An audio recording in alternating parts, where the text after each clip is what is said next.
నమస్తే welcome to Chandu RK news బులెటిన్ల ముందుగా హెడ్లైన్స్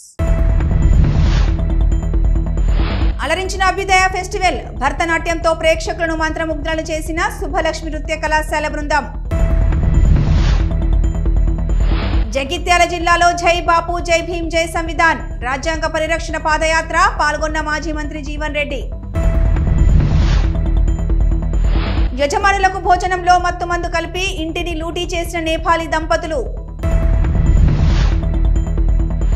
సురారం మల్లారెడ్డి నారాయణ ఆసుపత్రి వైద్యుల అరుదైన ఘనత ప్రమాదకర క్యాన్సర్తో బాధపడుతున్న వ్యక్తికి విజయవంతంగా శస్త్రచికిత్స కేంద్ర రాష్ట్ర ప్రభుత్వాలు చేస్తున్న కాల్పులు నిలిపివేయాలి పౌర హక్కుల సంఘం నేత ప్రొఫెసర్ ఘట్టం లక్ష్మణ్ డిమాండ్ సీనియర్ ఐపీఎస్ అధికారి సిఎస్ఆర్ రాంజనేయులు అరెస్ట్ హైదరాబాద్ లో అదుపులోకి తీసుకున్న ఏపీ సిఐడి అధికారులు తిరుమల మొదట ఘాట్ రోడ్డులో అగ్ని ప్రమాదం మంటలను అదుపులోకి తెచ్చిన వాహనదారులు పేద ముస్లిం సమాజానికి ఉపయోగపడని వక్ఫ్ బోర్డు అవసరం లేదు Muslim Personal Law Board of India రాష్ట్ర అధ్యక్షుడు అల్తాఫ్ రాజా మెగా డిఎస్సికి పచ్చ జెండా ఊపిన కూటమి ప్రభుత్వం చంద్రబాబుకు పాలాభిషేకం చేసిన డిఎస్సి అభ్యర్థులు వైఎస్ఆర్సీపీ కేంద్ర కార్యాలయంలో ముఖ్య నేతలతో వైఎస్ జగన్ సమావేశం కూటమి ప్రభుత్వ కక్ష సాధింపు చర్యలను తిప్పికొడతామన్న జగన్ సుబ్బలక్ష్మి నృత్య కళాశాల ఆధ్వర్యంలో లకడికాపుల్లోని సేక్రెడ్ స్పేస్ లో నిర్వహించిన అభ్యుదయ ఫెస్టివల్ అందరినీ అలరించింది సోలో గ్రూపులతో ప్రదర్శించిన సాంప్రదాయ నృత్యాలు ఆకట్టుకున్నాయి రిబ్దితా బరువా ప్రదర్శించిన ఒడిస్సీ నృత్యంతో పాటు సుబ్బలక్ష్మి కళాశాల బృందం ప్రదర్శించిన సాంప్రదాయ భరతనాట్యంతో ప్రేక్షకులను మంత్రముగ్ధులు చేశాయి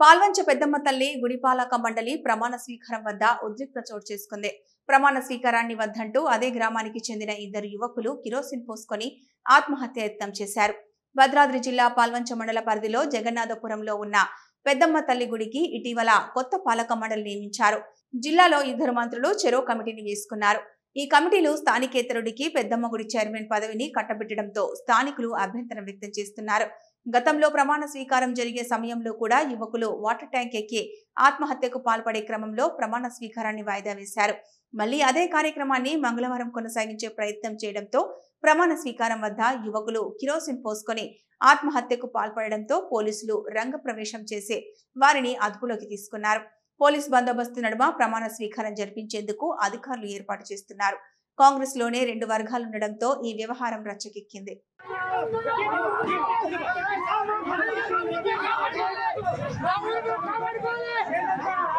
జగిత్యాల జిల్లా కేంద్రంలో నిర్వహించిన జై బాపు జై భీమ్ జై సంవిధాన్ రాజ్యాంగ పరిరక్షణ పాదయాత్రలో మాజీ మంత్రి జీవన్ రెడ్డి పాల్గొన్నారు పేరు తీయకుండా ఎమ్మెల్యే సంజయ్ పై హాట్ కామెంట్స్ చేశారు కాంగ్రెస్ లోకి స్వార్థ ప్రయోజనాల కోసం వచ్చావు అభివృద్ధి ముసుగు తొడిగి పార్టీలోకి వచ్చావు నాకన్నా నీకు ఎక్కువ అనుభవం ఉందా అని ప్రశ్నించారు ఏం నాకు అభివృద్ధి చేత కాదా నీలాగా నేను నియోజకవర్గంలో పోటీ పడలేదు ఉమ్మడి రాష్ట్రంలో సీఎంలతో పోటీ పడ్డా అప్పటి వైఎస్ఆర్ కు ధీటుగా పనిచేశా పులివెందులలో ఏముంటే జగిత్యాలకు అవే తెచ్చా నడిచే వాళ్ళ కాళ్లలో కట్టెలు పెడతావా ఏంది నువ్వు ఇక్కడ చేసేదని అన్నారు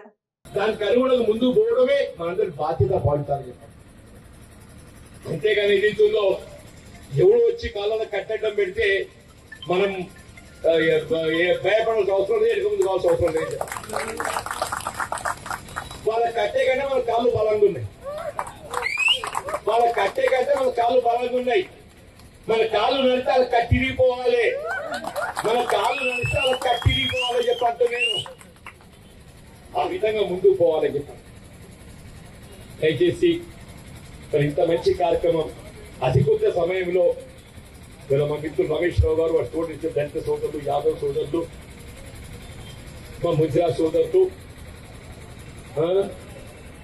మా ఒడ్డేర సోదరులు, మా రజక సోదరులు, మా సూర్యవంశ క్షత్రియులు కట్య సోదరులు చెప్పంటున్నాను, గీతా కార్మికులు చెప్పంటున్నాను, మా అల్పసంఖ్యాక వర్గాలు ముస్లిం సోదరులు చెప్పంటున్నాను, మా గంగపుత్రుడు, ఇదంతా నిరుపేద వర్గాల నివాసితం ఉండే ప్రాంతం ఈ ప్రాంతం అని చెప్పండి. నిజంగా అందరికీ నేను హృదయపూర్వకంగా ధన్యవాదాలు చెప్తూ సెలవు తీసుకుంటాం. జై హింద్. ఇప్పుడు యజమానులకు భోజనంలో మత్తుమందు కలిపిన నేపాలీ పనివారు భారీ చోరీకి పాల్పడిన ఘటన హైదరాబాద్ కాచిగూడ పోలీస్ స్టేషన్ పరిధిలో జరిగింది. 2 కిలోల బంగారు ఆభరణాలు, 3 కోట్ల నగదుతో ఉడాయించినట్లు సమాచారం. ఈ విషయాన్ని పోలీసులు గోప్యంగా ఉంచుతున్నారు. స్థానికుల కథనం ప్రకారం కాచిగూడ లింగంపల్లిలోని అమ్మవారి ఆలయం సమీపంలో ఓ పారిశ్రామికవేత్త కుటుంబంతో కలిసి ఉంటున్నారు. వారం క్రితం నేపాల్కు చెందిన భార్యాభర్తలను ఇంట్లో పనికి పెట్టుకున్నారు. వేసవి సెలవుల నేపథ్యంలో ఆయన కుమారుడు, కోడలు విదేశీ యాత్రకు వెళ్లారు. పారిశ్రామికవేత్త, ఆయన భార్య మాత్రమే ఉన్నారు. ఇదే అదనుగా ఆదివారం రాత్రి భోజనంలో పనివారు మత్తుమందు కలిపారు. దంపతులు మత్తులోకి వెళ్లగానే ఇంట్లోని స్వర్ణాభరణాలు, నగదుతో ఉడాయించారు. నిత్యం మార్నింగ్ వాక్ వచ్చే పారిశ్రామికవేత్త రాకపోవడంతో సోమవారం ఉదయం ఆయన స్నేహితులు వెళ్లి తలుపులు తట్టారు. అప్పటికి మగతలోనే ఉన్న బాధితుడు తలుపు తీశాడు. ఆ తర్వాత దొంగతనం విషయం బయటపడింది. సమాచారం అందుకున్న పోలీసులు కేసు నమోదు చేసి దర్యాప్తు చేస్తున్నారు. రాత్రి జరిగిందని తెలిసింది. మాకు పొద్దున్న 8:30కే తెలిసింది. పొద్దున్న 8:30కు వాళ్ళని తీసుకొని పోతున్నారు. పోలీస్ వచ్చింది. ఎందుకు వచ్చింది పోలీస్ అని అనుకున్నాము. భార్యాభర్తలను ఇద్దరిని వాళ్ళు పట్టుకొని తీసుకుపోతారు. వాళ్ళు కాన్షియస్ లో లేరు. వాళ్ళు పదార్థంలో తినే పదార్థంలో ఏదో కలిపినరంట. అయితే వాళ్ళని తీసుకోవడం వాళ్ళు నడవడానికి కూడా లేదు. ఇప్పటికి కూడా ఆమెకి ఇంకా కాన్షియస్ లో రాలేదు వాళ్ళ భార్య. అది సంగతి. కారు కూడా తీసుకుని పోయారట. అయిందట వాళ్ళు వచ్చి. అంతే. కొడుకు వాళ్ళు కోడలు లేరు. వాళ్ళు ఎక్కడో ఊరు వెళ్ళినట్టుంటే మరి ఇంతవరకు రాలేదు. వాళ్ళు లేనిదే ఆచూకు చూసే ఈ పని చేశారు. అది కడుపులో ప్రమాదకర క్యాన్సర్ తో బాధపడుతున్న 24 ఏళ్ల గౌతమ్ అనే యువకుడికి విజయవంతంగా శస్త్రచికిత్స అందించారు సూయారం మల్లారెడ్డి నారాయణ ఆసుపత్రి వైద్యులు. ఈ సందర్భంగా ఏర్పాటు చేసిన మీడియా సమావేశంలో చికిత్సకు సంబంధించిన వివరాలను తెలియజేశారు. Chemotherapy extensive tumour board discussion అయిన తర్వాత వి టుక్ ద డిసిషన్, అంటే సర్జరీ తర్వాత కీమోథెరపీ అయిన తర్వాత ఈ సర్జరీ చేద్దామని. సో సర్జరీ కూడా చాలా risky surgery actually. Luckily patient attendants కూడా, పేషెంట్ వాళ్ళ మదర్ వాళ్ళంతా సపోర్ట్ కూడా ఉంది మాకు. ఈవెన్ మా హాస్పిటల్ కూడా చాలా విషయాల్లో వాళ్ళకి సపోర్ట్ చేశారు. థ్యాంక్ గాడ్ మంచిగా రికవర్ అయ్యాడు పేషెంట్. ఊరు వైపు వెళ్ళొచ్చు ఈ హైపెక్ ద్వారా. సో ఇది అంటే చాలామందికి మీ ప్రెస్ ద్వారా I want to educate general public అన్నమాట. ఈ హైపెక్ థెరపీ ద్వారా ఈవెన్ దో స్టేజ్ 4 అన్న, అంటే లిమిటెడ్ స్టేజ్ 4 ఉంది అనుకోండి, స్టిల్ డిసీజ్ని క్యూర్ చేయొచ్చు. ఈ వీన్ సార్కోమా ఏం కాదు, అండాశయం క్యాన్సర్ కానీ, పేగు క్యాన్సర్ కానీ, స్టమక్ క్యాన్సర్, వీటిలో ఈ హైపెక్ రోల్ ఉంది. ముఖ్యంగా అండాశయం క్యాన్సర్లో చాలామంది క్యూర్ వైపు వెళ్ళిపోతున్నారు దీనివల్ల, ఈ హైపెక్ సర్జరీ వల్ల. మనం ఎందుకు చేస్తున్నామంటే అంటే మొత్తం ఈ ఎడ్యుకేషన్ సిస్టమ్ కానీ, హెల్త్ కేర్ సిస్టమ్ కానీ, టెక్నాలజీ, ఇది మొత్తం ఈ 3 ఒక్కటే చోట, అంటే మా మల్లారెడ్డి విశ్వవిద్యాపీఠలో ఇది ఉంది. సో దీంతో మనం ఏం అర్థం చేసుకుంటే not only in education, also in our health sector we are leading. And I would like to thank the entire team of Mallareddy Narayana and of course the management and Shri Mallareddy గారు to be supportive. Thank you so much. Therapy part ఏంటంటే హైపెక్ సర్జరీలో మనం temperature అత్యధికంగా maintain చేస్తూ కడుపులో ఉండే పొర మీద అంతా కూడా మన క్యాన్సర్ సెల్స్ మిగిలిపోయిన వాటి మీద కీమోథెరపీ ఎఫెక్ట్ ఖచ్చితత్వంతో మెయింటైన్ చేస్తూ సైడ్ ఎఫెక్ట్స్ తక్కువ ఉండే విధానంలో ఒక కంట్రోల్డ్ పద్ధతిలో ఇవ్వటం జరుగుతుంది. అండ్ ఈ రేరెస్ట్ ఆఫ్ ద రేర్ కేసెస్లో we have taken a call in tumour board discussion that we will go ahead with హైపెక్ ఇన్ దిస్ కేస్. అండ్ సక్సెస్ఫుల్గా పేషెంట్ రికవర్ అవ్వటం చాలా హ్యాపీగా ఉంది. And we wish that we'll do much more cases like this in future. And I wish all the success to the team in future. మూలుగు కర్రిగుట్టలో కేంద్ర రాష్ట్ర ప్రభుత్వాలు చేస్తున్న కాల్పులను నిలిపివేయాలని పౌర హక్కుల సంఘం నేత ప్రొఫెసర్ గడ్డం లక్ష్మణ్ డిమాండ్ చేశారు. ఎలాంటి ఎన్కౌంటర్ జరిగినా దానికి పూర్తి బాధ్యత ప్రభుత్వమే తీసుకోవాలన్నారు. ఆయుధాలు పట్టుకున్నారనే నేపంతో ప్రజలను చంపేస్తారా? సంఘటనపై స్థానిక మంత్రి సీతక్క తక్షణమే స్పందించాలి. అమిత్ షా ఆపరేషన్లో భాగంగానే ఊసురులో కర్రెగుట్టలో కేంద్ర బలగాలు చుట్టుముట్టాయి. ఇప్పటికైనా బూటకపు ఎన్కౌంటర్లు ఆపేయాలి. ఇప్పటికే జరిపిన పలు ఎన్కౌంటర్లలో 14 మంది చనిపోయారు. ఇప్పటికే మోహరించిన బలగాలను తక్షణమే కేంద్ర రాష్ట్ర ప్రభుత్వాలు వెనక్కి తీసుకొని శాంతి చర్చలు జరపాలని అన్నారు. మొత్తం పౌర సమాజానికి, భారతదేశ సమాజానికి మొత్తానికి పత్రికా విలేకరుల మీడియా ద్వారా ప్రజలకు తెలియజేస్తున్న విషయం ఏంటంటే, కర్రెగుట్ట అనే ప్రాంతం అడవి ప్రాంతం, దట్టమైన అడవి ప్రాంతం. అది ఇన్సిడెంటల్గా అది తెలంగాణ ప్రాంతంలో ఉన్న ఒక దట్టమైన అడవి ప్రాంతంతో కూడుకున్న గుట్ట. ఆ గుట్ట ఒక 15 రోజులుగా మొత్తం అందరి నోర్లల్లో నానుతూ సంచలనాన్ని సృష్టిస్తూ ఉంది.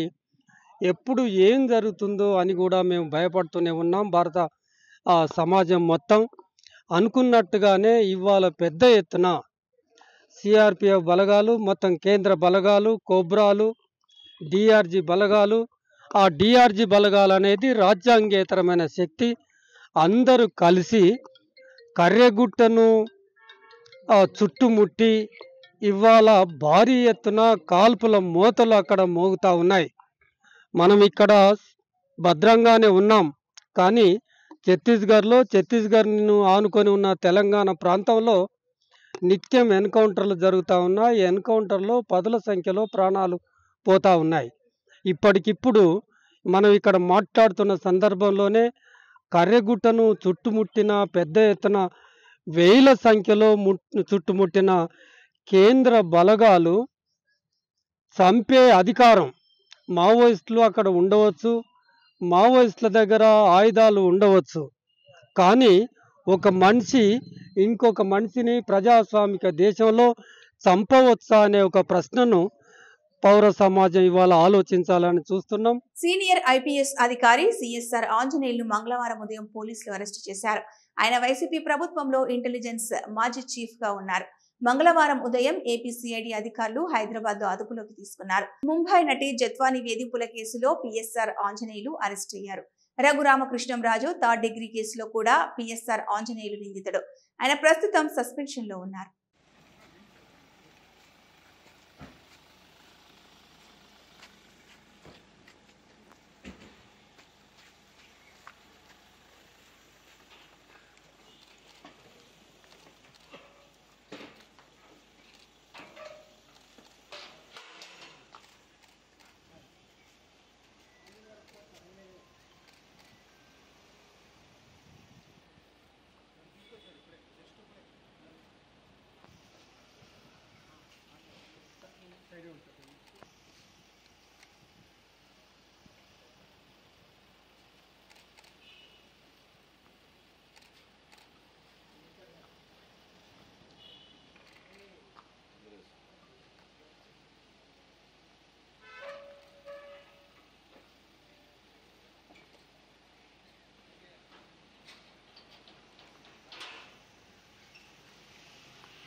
డోపింగ్ పరీక్ష నిర్వహిస్తున్న సమయంలో క్రీడాకారులు తప్పించుకునేందుకు సహకరించిన ద్రోణాచార్య అవార్డు గ్రహీత junior athletic coach Nagapuri Ramesh ను పదవి నుంచి తొలగించి ఆయన చేసిన అక్రమాలపై సిట్టింగ్ జడ్జితో విచారణ జరిపింది. చట్టపరమైన చర్యలు తీసుకోవాలని స్పోర్ట్స్ స్టూడెంట్ ఫెడరేషన్ డిమాండ్ చేసింది.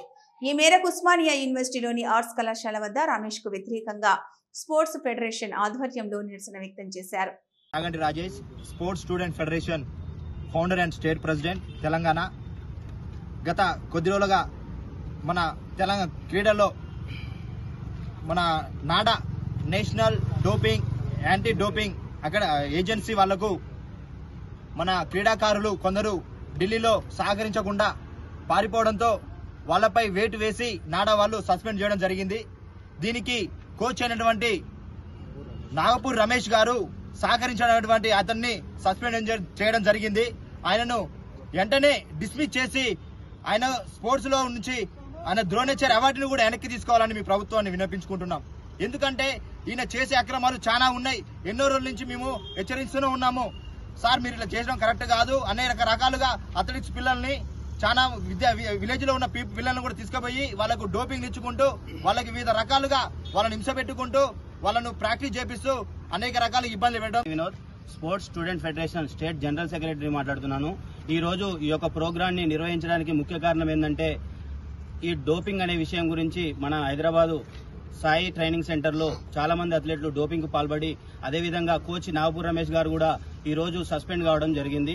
ముఖ్యంగా ఈ డోపింగ్ అనే విషయం ఈ రోజు కాదండి, ఇది ఎప్పుడంటే 11/4/2023 రోజు మన సాయి డిప్యూటీ డైరెక్టర్ శరత్ చంద్ర యాదవ్ సారు సడన్ విజిట్ చేసినప్పుడు క్రీడాకారుల దగ్గర 3 లక్షల విలువైన స్టెరాయిడ్స్ అదేవిధంగా మందు బాటిల్ కూడా దొరకడం జరిగింది. ఆ రోజు ఆ పిల్లలు నా పిల్లలు కాదని చెప్పేసి తాటి వాళ్ళ మీద బయటకు రాకుండా ఆ రోజు కోచ్ రమేష్ గారు మభ్యపెట్టడం జరిగింది. అదే క్రీడాకారులు ఈ రోజు అదే డోపింగ్ లో దొరకడం జరిగింది. తిరుమల మొదటి ఘాట్ రోడ్డులో అగ్ని ప్రమాదం చోటు చేసుకుంది. లక్ష్మీ నరసింహస్వామి ఆలయం వద్ద బ్యాటరీ షార్ట్ సర్క్యూట్ కావడంతో కారులో మంటలు చెలరేగాయి. సకాలంలో నీళ్ల సహాయంతో మంటలను అదుపు చేశారు వాహనదారులు.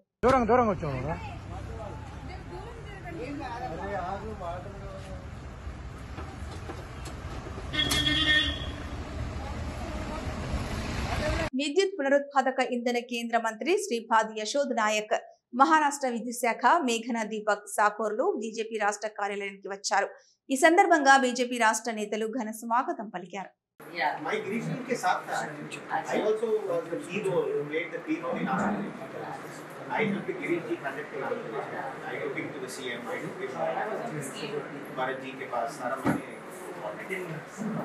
You were there then? Yeah. So you were waiting, I think I only took you inside. 3-4 लोग के साथ आप आए ना, तो ये लोग now I remember. No, which is Vijayawada, this complete Vijayawada. ఇబ్రహీంపట్నంలో పేద ముస్లిం సమాజానికి ఉపయోగపడని వక్ఫ్ బోర్డు అవసరం లేదని, వెంటనే వక్ఫ్ బోర్డును రద్దు చేయాలని Muslim Personal Law Board of India రాష్ట్ర అధ్యక్షుడు అల్తాఫ్ రజా కేంద్ర ప్రభుత్వానికి సూచించారు. వందల సంవత్సరాల నుంచి తమ పూర్వీకులకు సంబంధించిన భూములను 1958లో బలవంతంగా సర్వే చేసి 1962 గజెట్లో చేర్చారన్నారు. అప్పటి ప్రభుత్వం చేసిన తప్పుడు నిర్ణయాలతో తమ భూములను రక్షిస్తామని మాయమాటలు చెప్పి మాఫియాలకు, ఆక్రమణదారులకు అనుకూలంగా ఉండే విధంగా చట్ట సవరణలు ఇవ్వడంతో ముస్లిం సమాజం తీవ్రంగా నష్టపోయిందని ఆవేదన వ్యక్తం చేశారు. రోజు రోజుకి పేదరికంతో ఇబ్బందులు పడుతున్న ముస్లిం సమాజం, పేద ముస్లిం మైనార్టీలకు ఏమాత్రం లాభం చేయని వక్ఫ్ బోర్డు వ్యవస్థను ఎందుకు రద్దు చేయకూడదని ఆయన ప్రశ్నించారు. పేద ముస్లిం ఆడపిల్లల పెళ్లిళ్లు, పేద ముస్లింల చదువులు, సంక్షేమానికి ఉపయోగపడని వక్ఫ్ బోర్డు అవసరం లేదన్నాడు. భారతదేశంలో ఏదైతే వక్ఫ్ సవరణ బిల్లు గురించి జరుగుతున్నటువంటి ఆందోళన ఉందో, అసలు వక్ఫ్ అంటే ఏమిటి? వక్ఫ్ అనేది ఆ రోజు 1958లో సర్వే చేయించి 1962 గజిట్లో చేర్చినటువంటి ఆస్తులు ఏదైతే ఉన్నాయో, ఆ రోజు ఉన్నటువంటి ప్రభుత్వాలు మాకు నమ్మబలికి మేము ఈ స్థలాలకు రక్షణ కల్పిస్తాం, మీ భూములకు మేము రక్షణ కల్పిస్తామని చెప్పి ఒక ఎనామస్ బాడీని తీసుకొచ్చి ప్రభుత్వంతో సంబంధం లేకుండా, రాజకీయాలతో సంబంధం లేకుండా ఒక ఎనామస్ బాడీ, మీ ముస్లిం మైనార్టీలే, అందులో ఐఏఎస్లు కూడా ఉంటారు, అనుభవజ్ఞులు ఉంటారు, మతగురులు ఉంటారు, ముతవల్లీలు ఉంటారు, ఈ విధంగా అందరూ కలిసి ఒక ఎనామస్ బాడీ తయారు చేసుకొని మీ రక్షణ కోసం మేము తయారు చేస్తున్నామని చెప్పి, దాని తర్వాత చట్ట సవరణ పేరుతో అది మాఫియాలకు, కబ్జాదారులకు పూర్తిగా అనుకూలంగా ఉండే విధంగా ఏదైతే లక్షల ఎకరాలు ఉన్నాయో, ఈ లక్షల ఎకరాలు ఉన్నప్పటికీ కూడా ముస్లింల పరిస్థితి ఎలా ఉందంటే, రహనే కో ఘర్ నహీ హై సారా జహాం హమారా, అంటే ఉండటానికి ఇల్లు లేదు, దేశమంతా మాదే అన్నట్టు లక్షల ఎకరాలు మాకు ఉన్నాయని చెప్పి ప్రచారం ఏదైతే జరుగుతున్నాయో, మాకు ఉండటానికి ఇల్లు లేదు, కనీసం ఎక్కడైనా అద్దె కోసం ఇంటికి వెళ్తే ఇవాళ మొహం మీదే చెప్పేస్తున్నారు, మేము మీ ముస్లింలకు మేము ఇల్లు ఇవ్వము, ముస్లింలు అయితే మేము ఇల్లు అద్దెకి ఇవ్వము అని చెప్పేస్తున్నారు. అంటే ఎంత దౌర్భాగ్యమైనటువంటి పరిస్థితుల్లో మేము బతుకుతున్నాం. ఇవాళ ఉన్నటువంటి వక్ఫ్ బోర్డు ఏమైనా ఒక ఆడపిల్ల పెళ్లిళ్ళకి కానీ, లేదా ముస్లిం పేదలకు వాళ్ళ చదువుల కోసం కానీ లేదా ముస్లిం సంక్షేమానికి ఎక్కడైనా ఉపయోగపడుతుందా అంటే ఎక్కడ ఉపయోగపడే పరిస్థితి ఏ రాష్ట్రంలో కనబడట్లేదు. తెలంగాణ డిప్యూటీ చీఫ్ మినిస్టర్ బట్టి విక్రమార్క ఇంటర్ 2025 ప్రథమ మరియు ద్వితీయ సంవత్సర ఫలితాలను విడుదల చేశారు. ఐపీ 2025 రిజల్ట్స్ అనౌన్స్మెంట్ కార్యక్రమానికి విచ్చేసినటువంటి చీఫ్ గెస్ట్ ఉప ముఖ్యమంత్రి వర్యులు బట్టి విక్రమార్క సార్,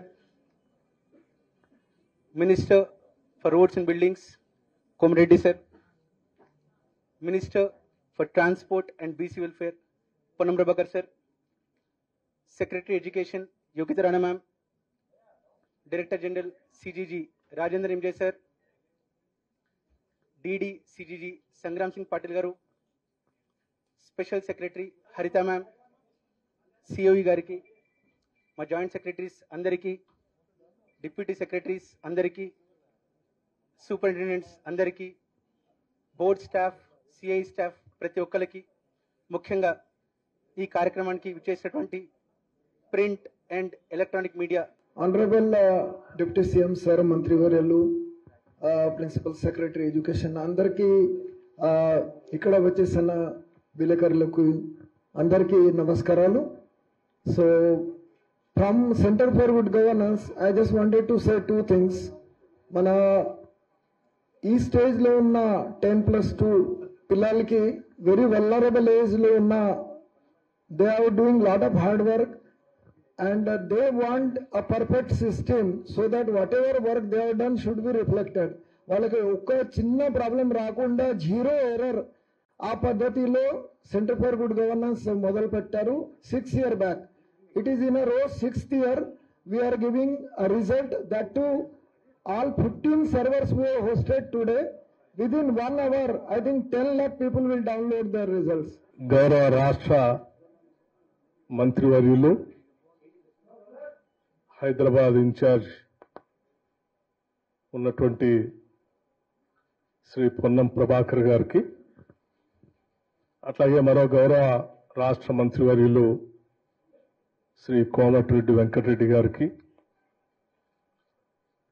అలాగే రాష్ట్ర ప్రభుత్వ ఎడ్యుకేషన్ సెక్రటరీ యోగిత రాణా గారికి, అలాగే board of intermediate education commissioner Krishna Aditya గారికి, centre for good governance CEO Ninje గారికి, అశేషంగా ఈ రిజల్ట్స్ కోసం, ఇంటర్మీడియట్ రిజల్ట్స్ కోసం ఎదురు చూస్తున్నటువంటి విద్యార్థులందరికీ, వారి తల్లిదండ్రులకి, రాష్ట్ర ప్రజలందరికీ కూడా ముందుగా రాష్ట్ర ప్రభుత్వం తరఫు నుంచి నా హృదయపూర్వకమైనటువంటి నమస్కారాలు. ఇప్పుడే కమిషనర్ గారు స్పష్టంగా వాళ్ళు నిర్వహించినటువంటి పరీక్షా విధానం గురించి మీ అందరికీ వివరించారు. Telangana board of intermediate education సంబంధించి intermediate public examinations March 2025 results ఈరోజు total students appeared first and second year కలిపి 9,97,12 మందిగా వారు ప్రకటన చేశారు, స్పష్టంగా వివరించారు కూడా. అట్లాగే ఫస్ట్ ఇయర్ పాస్ పర్సంటేజ్ సంబంధించి కూడా 66.89%, సెకండ్ ఇయర్ పాస్ పర్సంటేజ్ 71.37% గా, అలాగే first year appeared 4,88,430 students. First year girls pass percentage 73.83%. First year boys percentage 57.83%. Second year appeared 5,08,582 students. Second year girls pass percentage 74.21%. Second year boys pass percentage 57.31%. ఈ పరీక్షలన్నింటినీ కూడా చాలా పకడ్బందీగా ఏమాత్రం చిన్న పొరపాటు కూడా జరగకుండా పరీక్షలు నిర్వహించి ఈరోజు విజయవంతంగా ఈ ఫలితాలను ప్రకటిస్తున్నందుకు Telangana board of intermediate education సంబంధించినటువంటి అధికార యంత్రాంగం మొత్తాన్ని కూడా నేను మనస్ఫూర్తిగా రాష్ట్ర ప్రభుత్వం తరఫు నుంచి అభినందిస్తా ఉన్నాను. 6 సంవత్సరాల నిరీక్షణకు తెరదించారు ముఖ్యమంత్రి చంద్రబాబు. ఇన్నాళ్లు కలలు కన్న విద్యార్థుల కళ్లల్లో ఆనందం ఈ రోజు చూస్తున్నాం. ఇచ్చిన మాట ప్రకారం మెగా డిఎస్సిని విడుదల చేసిన చంద్రబాబుకు, నారా లోకేష్ కు కృతజ్ఞతలు తెలియజేస్తూ మెగా డిఎస్సి అభ్యర్థులతో కలిసి షాప్ చైర్మన్ రవినాయుడు తిరుపతిలో పాలాభిషేకం చేశారు. ఈరోజు తిరుపతి ఆర్డీఓ ఆఫీస్ నందు మెగా డిఎస్సి అభ్యర్థులు మరియు టీఎన్ఎస్ఎఫ్ తిరుపతి పార్లమెంటు రాష్ట్ర కమిటీ నగర కమిటీ ఆధ్వర్యంలో ఈరోజు మెగా డిఎస్సి విడుదలపై చంద్రబాబు నాయుడు గారికి, విద్యాశాఖ మంత్రి నారా లోకేష్ గారికి కృతజ్ఞతలు తెలిపే కార్యక్రమాన్ని ఈరోజు నిర్వహించడం జరిగింది. 6 ఏళ్ల కళ, గత 5 సంవత్సరాలు ఇదే ఆర్డీఓ ఆఫీస్ నందు నేనే, మా విద్యార్థి సంఘాలు, అన్ని సంఘాలు, విద్యార్థులు ఆర్తనాదాలు పెట్టాం, నిరసనలు వ్యక్తం చేశాం, ధర్నాలు చేశాం. మీ కెమెరాలే సాక్షి. ఇదే రోడ్డు మీద పొల్లు దండాలు పెట్టాం. ఇదే వైఎస్ రాజశేఖర రెడ్డికి దండం పెట్టుకున్నా, నీ కొడుకు బుద్ధి మార్చు మార్చు మార్చు అని చెప్పి ఇదే రాజశేఖర రెడ్డి గారి విగ్రహం కాడ దండాలు పెట్టి 5 ఏళ్ళు అలిసిపోయాం. ఆ రోజు చంద్రబాబు నాయుడు గారు ఒక మాట ఇచ్చారు, నేను అధికారంలోకి వస్తానే, కూటమి అధికారంలోకి వస్తానే, మొట్టమొదటి సంతకం మెగా డిఎస్సి మీద పెడతాను, అది కూడా 5,000 6,000 పోస్టులు కాదు, 15,000 పోస్టుల పైన భర్తీ చేపడతాను, మళ్ళీ భర్తీలు చేపడతామని చెప్పి ఆ రోజు మాట ఇచ్చారు. YSR Congress party political advisory committee సభ్యులతో వైఎస్ఆర్సీపీ కేంద్ర కార్యాలయంలో సమావేశమైన మాజీ ముఖ్యమంత్రి వైఎస్ఆర్సీపీ అధ్యక్షుడు వైఎస్ జగన్ మోహన్ రెడ్డి.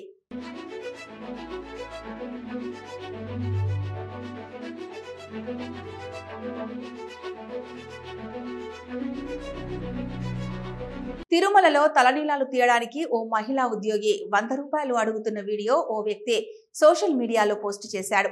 ఇలాంటి వాళ్ళ మీద ఎలాంటి చర్యలు తీసుకోరా అంటూ నెటిజన్లు కామెంట్ చేస్తున్నారు.